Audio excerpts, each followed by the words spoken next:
Singhu border ਤੇ ਨਿਹੰਗ ਸਿੰਘ ਫੌਜ ਬੁੱਢਾ ਦਲ ਬੁੱਢਾ ਦਲ ਬਾਬਿਆਂ ਦੇ ਘੋੜੇ ਆ ਇੱਥੋਂ ਅੱਗੋਂ ਬੰਦ ਕੀਤਾ ਲਾ ਕੇ ਬੈਰੀਕੇਡ ਤਾਰਾਂ ਤੂਰਾਂ ਤੇ ਪੂਰਾ ਪਰਲੇ ਪਾਸੇ ਪੁਲਿਸ ਫੌਜ।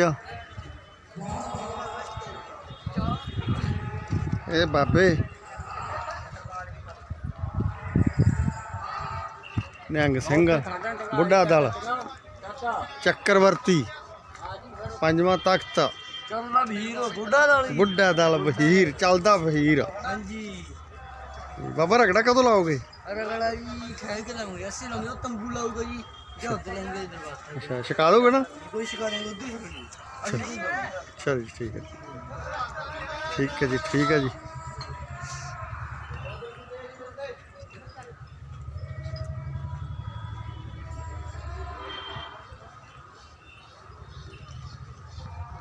ਆ ਤੂੜੀ ਦਾ ਟਰੱਕ ਲੱਥਾ ਪਿਆ।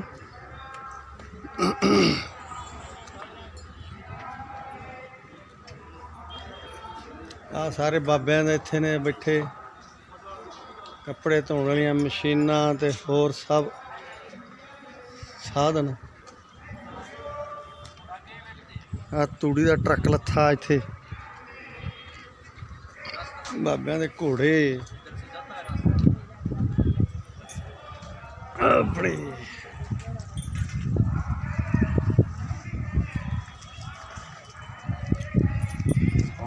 ਵਾਹਿਗੁਰੂ ਜੀ ਕੀ ਫਤਿਹ।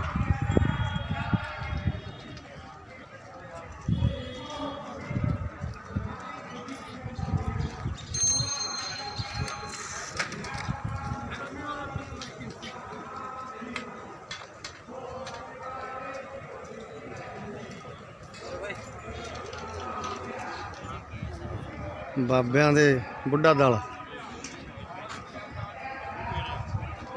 ਇਹ ਸਭ ਤੋਂ ਅੱਗੇ ਬੁੱਢਾ ਦਲ ਹੈ ਬਾਰਡਰ ਤੇ। ਉਦੋਂ ਮਗਰ ਕਿਸਾਨ ਸਾਰੇ ਆ।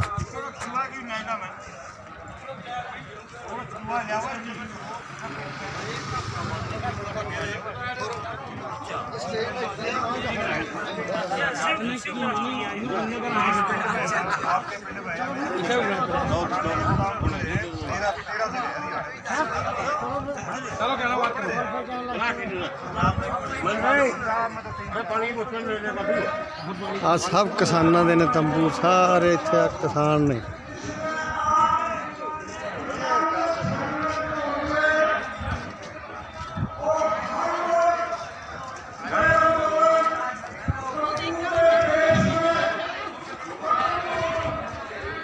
ਫ੍ਰੀ ਦਵਾਈਆਂ,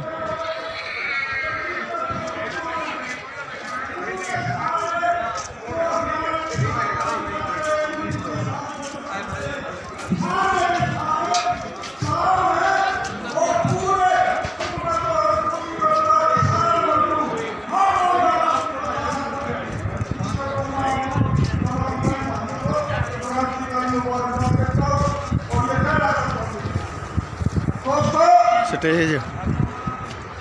ये जो आंदोलन है इसमें पूरे हिंदुस्तान का बोली भाषा पराग खान पान जो हमारा पूरा किसानी के मजदूर का जो जुड़ा हुआ है उसका आज एक तो समावेश पूरे हिंदुस्तान में हम देख रहे और अलग तरह का इतनी बड़ी ताकत के साथ में, इतने बड़े जुनून के साथ में तो ये खान पान और बढ़ावा तो हमारी इस हिंदुस्तान की जो सभ्यता थी वो सभ्यता जो लुप्त हो रही थी उस सभ्यता को दोबारा से आप लोगों ने, बहन भाइयों ने, किसानों ने, मित्रों ने, मजदूरों ने इस सभ्यता को खड़ा किया है।